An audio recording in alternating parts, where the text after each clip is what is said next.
Si tu avais investi 10 000 euros il y a 10 ans en ETF S&P 500, tu aurais aujourd'hui plus de 21 000 euros. Sans rien faire, sans gérer personne. Mais si tu avais mis ces mêmes 10 000 euros en apport dans un investissement immobilier, tu aurais emprunté 100 000 euros à la banque. Et aujourd'hui, tu aurais un bien qui vaut potentiellement 130 000 euros, avec des loyers qui tombent tous les mois depuis 10 ans. Et maintenant, tu te poses une question. Lequel est le meilleur placement? Je vais te donner la réponse honnête. Celle que personne ne te donne vraiment. On commence par les ETF.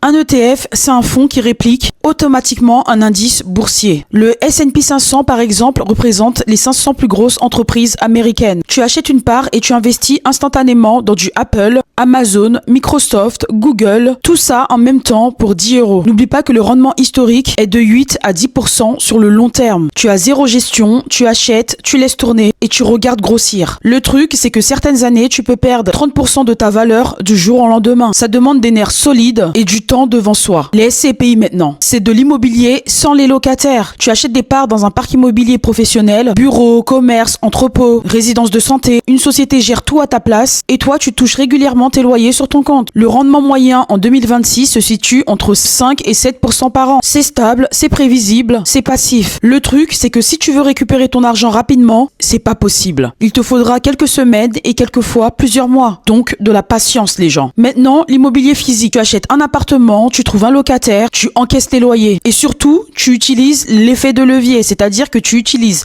l'argent de la banque pour construire ton patrimoine immobilier. Avec 15 000 euros d'apport, tu peux emprunter jusqu'à 150 000 euros. Tes loyers remboursent le crédit et dans 20 ans, l'appartement t'appartient. Aucun autre placement te permet de faire ça. Le truc, c'est que c'est un vrai travail. On a à côté de ça les travaux imprévus, les locataires compliqués, les déclarations fiscales. Et en ce moment, avec les taux d'intérêt qui sont assez élevés, faut bien calculer avant de se lancer. Alors, tu te poses la question, lequel choisir? Tu débutes avec moins de 1000 euros, ETF sans hésitation. Tu as entre 1000 et 10 000 euros, combine ETF et SCPI. 60% en ETF pour la croissance, 40% en SCPI pour les revenus réguliers. Et si tu as plus de 10 000 euros avec un CDI stable, l'immobilier physique rentre en jeu. L'effet de levier bancaire devient ton meilleur ami. Et si tu veux le meilleur des trois, eh bien tu combines progressivement. Et si tu veux en savoir plus, demain, je sors une vidéo complète sur ma chaîne YouTube. Tous les détails de ce que je viens de te parler. La totale, les gens. Donc reste branché parce que demain, je sors la vidéo.